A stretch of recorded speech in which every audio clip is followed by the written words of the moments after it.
Okay, Wednesday car conversations. I just had a thought because I'm so freaking stoked and so happy because I had lunch with my girlfriend and now I'm going to go have a fika with my other girlfriend, Cotton. So I'm like filled with happy energy. And here's the thought.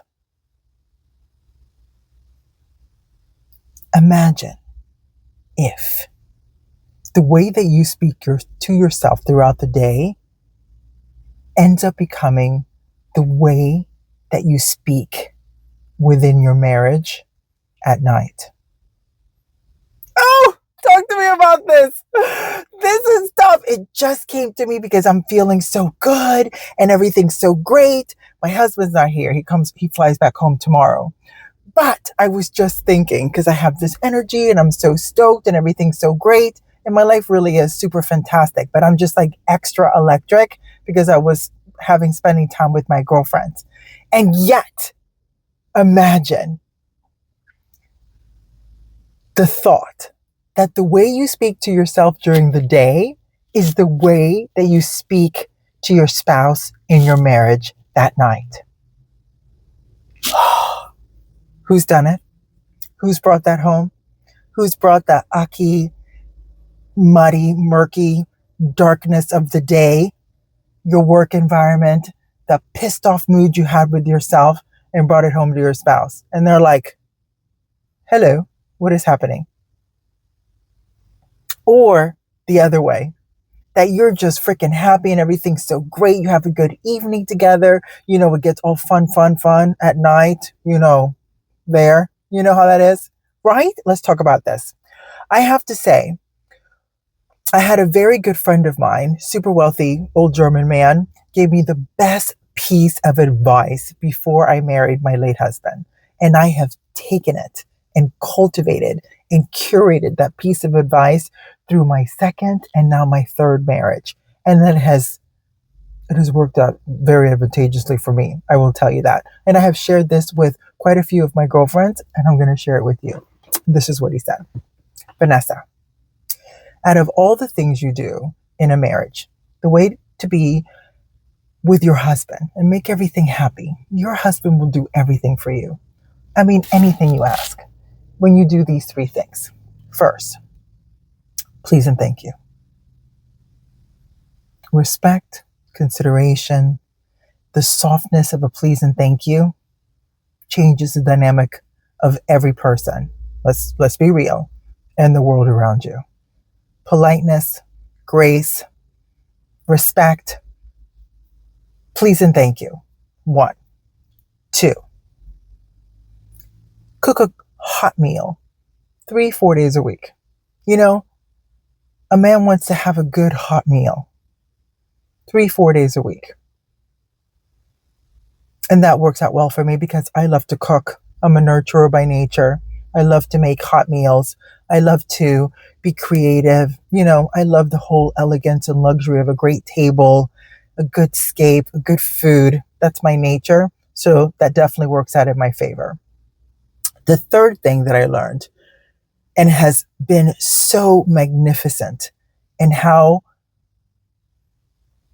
my relationships function, my marriage is so fruitful and so loving, is this. And I actually do it for myself. So this is something you need to take for yourself.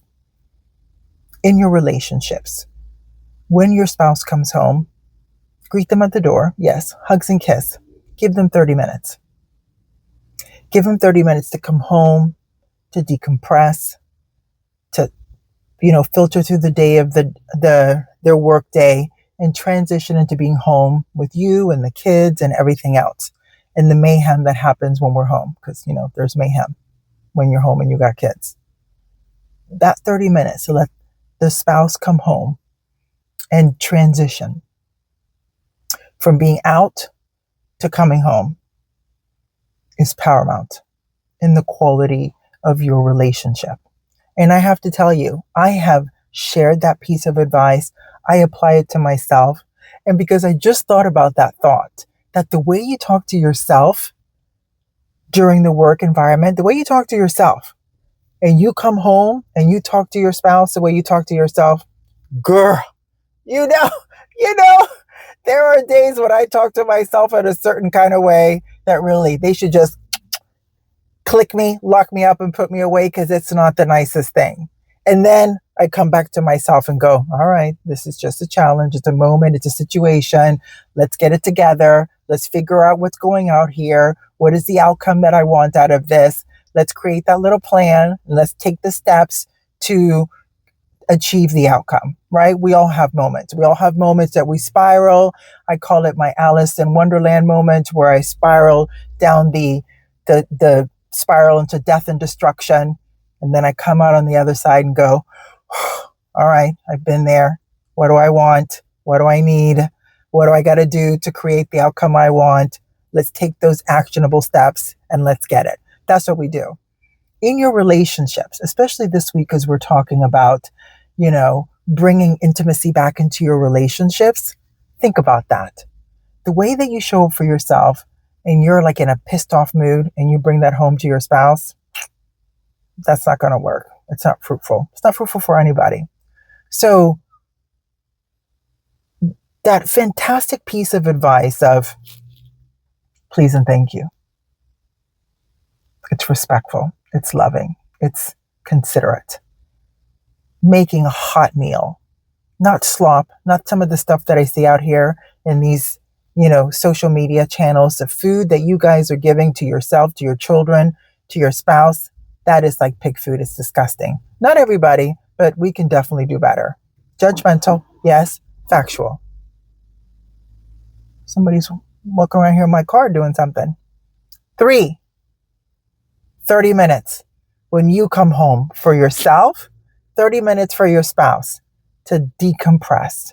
For me, when I come home, the first thing that I do is change from my work outside clothes, and I have like pretty nice lounge sets, matching beautiful feminine lounge sets, or my robes that you guys know that I love so very much. I put my robes on. It is that 30 minutes to change from the outside into the inside. And it brings my nice voice back. It brings the nice Vanessa. And that nice Vanessa shows up in her marriage and her relationship with her spouse. Oh my God, that Vanessa is fabulous. But she needs that 30 minutes. The same thing with your spouse. I give that to my spouse. When he walks in, I greet him at the door. I give him a hug and kiss. I tell him I miss him so much. He comes in. He unpacks his suitcase. He puts all his clothes away. I ask him if he'd like a cup of coffee. He goes through his thoughts for the days. He typically has notes to write in over the meetings.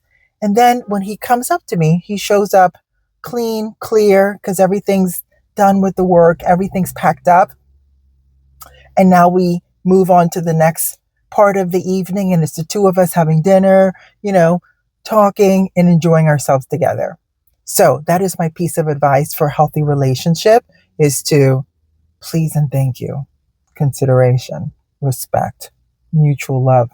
It's beneficial. 2, a hot meal. 3-4 days a week. It don't kill us. It's good. Together, even better, with a glass of wine.